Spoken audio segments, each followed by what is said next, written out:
Whole grains are often celebrated as the healthier choice, rich in fiber, vitamins, and minerals. You'll hear it in health magazines, from dietitians, even in TV ads. Choose whole grains instead of refined grains for better health. And for many people, that's sound advice. But if you're living with diabetes, the story isn't always so straightforward.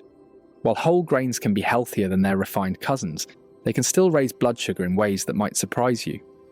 Let's break down why whole grains might be a problem for diabetics, what's really going on in your body when you eat them, and how you can make smarter choices to protect your blood sugar.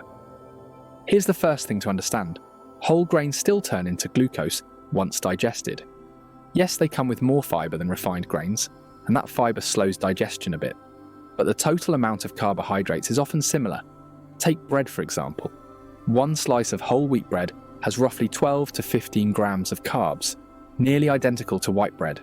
The difference is in how quickly your body processes them. Whole grains have a lower glycemic index, which means they raise blood sugar more slowly. But if your body struggles with insulin resistance, even that slower rise can still push blood sugar too high. Think of it like rolling a ball down a ramp. White bread is a steep ramp. The ball races down. Whole wheat bread is a gentler ramp, but the ball still ends up at the bottom. Now here's where a lot of people get caught, especially when they hear whole grains are healthy. It's easy to think you can eat them in unlimited amounts, but your body responds to the total carb load, not just the type of carb.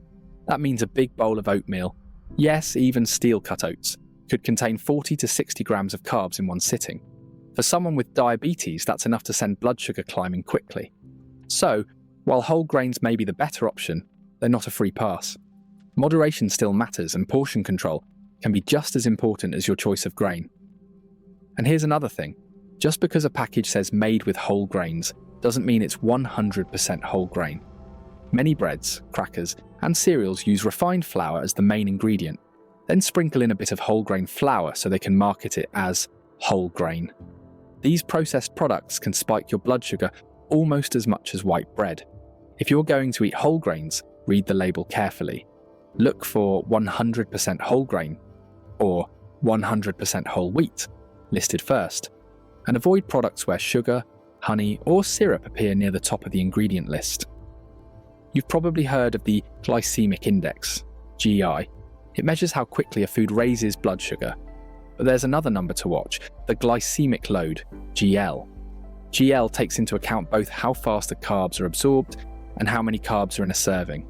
This is important because even a food with a moderate GI, like brown rice, can have a high GL if you eat a large portion, and that means a bigger blood sugar spike. So don't just look at GI charts. Pair that information with portion size to get a true picture of how a grain will affect your blood sugar. For people without diabetes, the body responds to carbs by releasing insulin, which moves glucose from the blood into cells for energy. But with type 2 diabetes, or even pre-diabetes, this system doesn't work as well.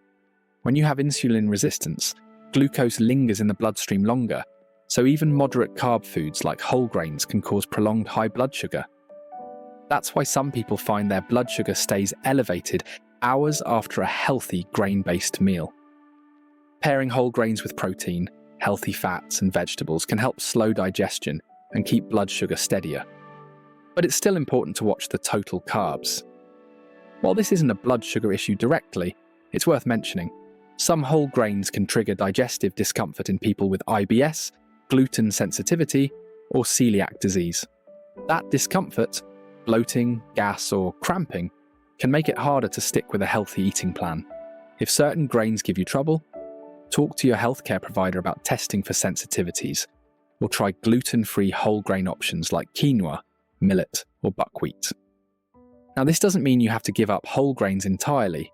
For many people with diabetes, they can still be part of a balanced diet, if you choose them wisely.